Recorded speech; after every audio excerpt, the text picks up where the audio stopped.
görülmektedir. Bir su kaynağı da vardır, bir de sıra dağlardır.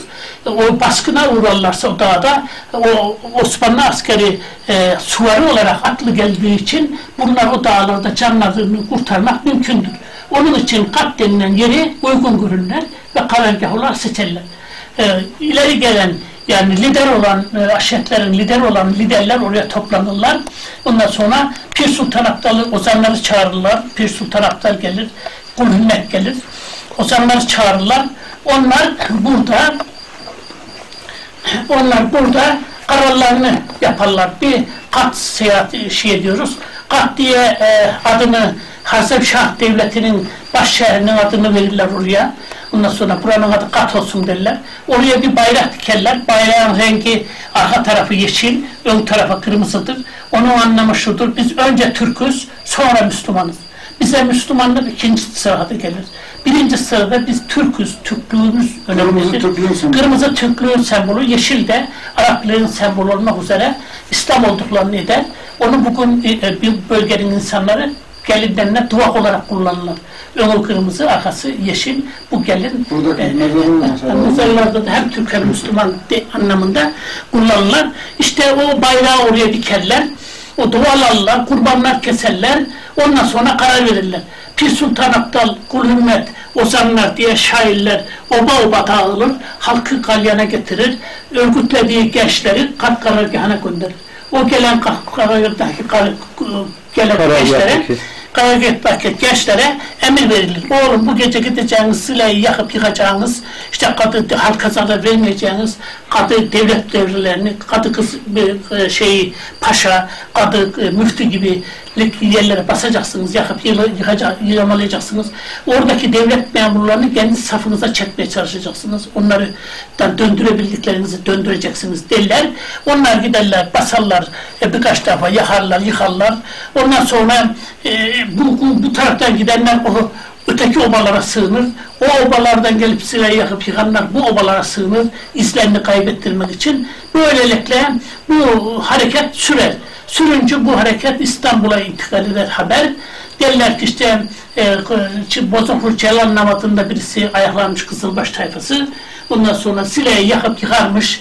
Yozgat'ı, Amasya'yı, Tokat'ı taciz edermiş diye ulaşır haber. O zaman Şah İsmail der ki bu Yeniçeri ordusu göndersem, o bölgedeki Yeniçeri askerlerini buna müdahale ettirsem, o da onlar da Türk, bunlar da Türk'ü öldürmez der. Bunun üzerine Diyarbakır valisi Kurt aşiretinin lideri Hüsrev Paşa adındaki adamı görevlendirir. Bölgenden 100.000 kişilik Şafi Kurd ordusu topla, git Bozoklu Cehennem adındaki adamı ve adamlarını yakalar der. Onlar da 100.000 kişiyi orada toplar, yola çıkar, yola çıktığı Sile'de duyulur.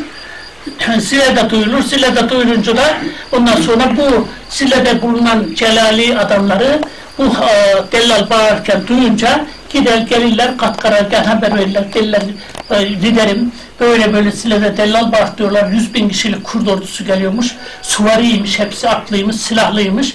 O da zaman der ki biz elimizdeki nacakla, baltayla, ondan sonra tırpanla, orakla bu 100.000 kişilik suvar ordusuna karşı koyamayız. Halkı boşuna kızdırmayalım. Ondan sonra Osmanlı'yı da daha aramızı açmayalım. Biz bu hareketi yapmamız sayılalım. Gelin aşiretler alın, dağları çekilin, ovayı boşaltalım dediler. Ondan sonra da işte emir verir, Çeltek Baba'ya emir verir, der ki aşiretini al, Deveci dağlarına çekil, Keçeci Baba'ya emir verir, sen aşiretini al, Sakatat dağlarına çekil Erbaa'nın, diğer liderler de aşiret alsın, Buzluk dağlarına çekilsin der. Bu emri veren kim? Emri veren Bozoklu Celal Baba. Ondan sonra ve diğer Tokat bölgesine yakın, Tokat'ın şehrine yakın olan yerlerdeki Türkmenlerde haber salınır. Siz de o bölgeyi terk edin, Tozanlı Deresi'ne çekilin, Tozanlı Deresi'nde Tokat'tan uzaklaşan alımsı falan geçin diye onlara emir verilir. Onlar da Tozanlı Deresi'ne çekilirler. Böylelikle hak çekilir. Ancak göçemeyen sakat, hasta, topal olanlar Gazova'da kalır. Bir kısım liderlerde ondan sonra bir kısım insanlar da topraklarımızı terk etmeyiz, biz ayaklanmaya katılmıyoruz derler. Ondan sonra onlar da ayaklanmaya katılmazlar. Gazova'da kalırlar. Gelince biz ayaklanmaya katılmadık, biz ayaklanmaya katılanlar terk etti gitti burayı derler. Kurtarırlar yakayı. Onlara şimdi Malaklar derler. Kasaba bölgesinden Malaklar diye. Hangi köyler onlar? İşte Dereköy, ondan sonra Dimorta köyü, Erkilet köyü, o civarlarda Malaklar diye bir zengin sülale yaşar. Atatürk sülale kanunu çıkarınca Malaklar demişler. O da Barak Baba'nın torunları oldukları için Barak Baba dervişlerini çağırırken Malaklar dedim, gelin Malakların derviş, o adını unutulmasın diye soyad olarak Malaklar soyadını almışlar ve hala kasabanın en zengin ailelerdirler onlar. Ama bunların akrabalarıdırlar. Bunlarla ayrılırlar. Onlar ayaklarına katılmış, bunlar katılmamışlar. İşte bu olay böyle olur.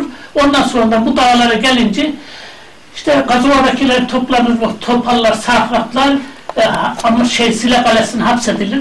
Sile Kalesi'nde kadı müftü yapar, mahkeme eder. Nereye gitti adamlarınız, nereye kaçtı derler. Onlar da eline göğsüne kollar, bu sırdır, açamam derler. Ondan sonra ya aç sırrını da şu kaleden bırakalım, bak toprağın üstüne yatıyorsun, ekmek yok, aş yok, niye öleceğine aç sırrını derler. O da yok, bu bir sırdır, açamam der. Onun için sıraç adı kalır. Bu sefer devlet oradakilerin karnlarını doyuramaz. Doyuramayınca bunlara ne derler ki, size de dellal bağırtları, mağalar beyler, çiftlik sahipleri gelsin buradan alsın bunları. Akşama kadar çalıştırsın, sabah yemeğini, öğlen yemeğini, akşam yemeğini versin, akşam getirip kaleye teslim etsin derler. Öteden birisi der ki, kaçarlarsa nasıl bulacağız? Ondan sonra da derler ki, bunlara özel bir elbise giydirelim, sarı pantolon, sarı ceket gibi tulum şeklinde elbise giydirirler. Ondan sonra da Sile'nin halkı kaleye ederken Ömer Ağa nereye diyorum? Kaleden birkaç sırtı sarılıp da götürüp tarlada çalıştıracağım diyor. Öyle derken de bu sefer Sile'nin halkı bu halka sırtı sarı demeye başlar. Sırtı sarı kelimesi doğar. Bu halkı şu anda Sile halkı şu anda böyle sırtı sarı diye tanımaktadır. Böylelikle olur. Sonra onlar oradan işte bırakırlar, götürürler, Kışla Mahallesi diyorlar şimdi. O mahalleye bakarlar, ağızlarından haber aldıktan sonra bu bölgeye göç ettiğini öğrendikten sonra ağzı boş olanlardan öğrenirler. Ondan sonra onları götürürler, Kışla Mahallesi denilen mahalleye kurarlar. Orada kışla varmış, kışlanın yanına, boşluk bir alana onları yerleştirirler, ev yaparlar, yerleştirirler oraya. Kışla Mahallesi, Sile'nin Alevi mahallesidir. Ondan sonra bu sefer buraya geldiğini, buraya gittiklerini duyunca Üstad Paşa ordularını çeker, gelir bu Cumhur istikametinden, Teleboğazı'ndan gelir buraya, işte bakar, etraf dağlık, ormanlık, bugünkü gibi değil, daha sık orman bu dağlardaşlar. Ondan sonra getirir, askerlerin ileride subaşı var, Kurt Yurdu diyorlar şimdi, oraya yerleştirir, Çukadar diyorlar, orada da kendi çadırını kurar, Çukadar makamının, çadır yeri belli, ondan sonra oraya kurar. Bu ilk hareketi subaşlarına nöbetçi dikmek olur. Sayın amca, Kuyucu Murat da Kürt müydü? Kuyucu Murat Hırvat asıllı, Hırvat'tır. Ama Hırvat asıllı Rüstem Paşa'nın yaveridir ama albay rütbesindedir o zaman. Kuyulara gömmeyi. Fakat 1600 yılında paşa olmuştur. O ikinci sefer bir daha geldi deniyor. Bazı yazarlar öyle söylüyorlar. İşte ben bilmiyorum ama yani bizim buradaki insanlar, ölüler, buradaki kuyulara gömülerek imha edilen Türkmenler 1527 yılında öldürüldüğü kanaatindeyim. Ama bazı yazarlar da diyorlar ki eğer kuyulara gömerek öldürüldüğü kastediliyorsa Hırvat asıllı Rüstem Paşa 1600 yıllarında paşa oldu diyorlar. 1606 yılında paşa oldu. O zaman bir daha geldi diyorlar bu bölgelere.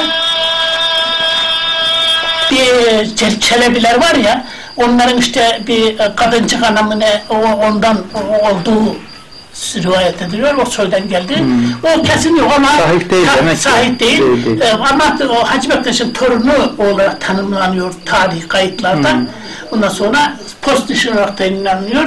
Hatta onu götürüyorlar, o demek ki söylediğiniz adamın da babası onun oğlu sayıyorlar. Neydi onu? Nikola Barım Sultan'ın oğlu sayıyorlar. Oğlu diyorlar. Öyle. Ondan sonra işte onu bilmiyoruz ama o zaman o post mission olarak o var. 81 yıllarında vefat etti. Kaç yıl? 1278 mi 80 yıllarında vefat etti.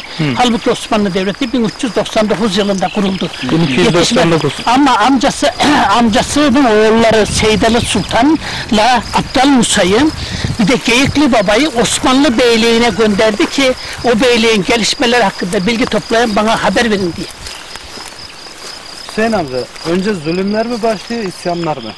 Yok, önce zulüm başlıyor, zulümün sonunda sen. Yani Anladım. hiç kimsenin, hiçbir Türkmen boyu ben Osmanlı'nın tahtında gözüm var, gideyim de Osmanlı'nın tahtını ele geçireyim de tahtına oturayım diye bir sevdası yok.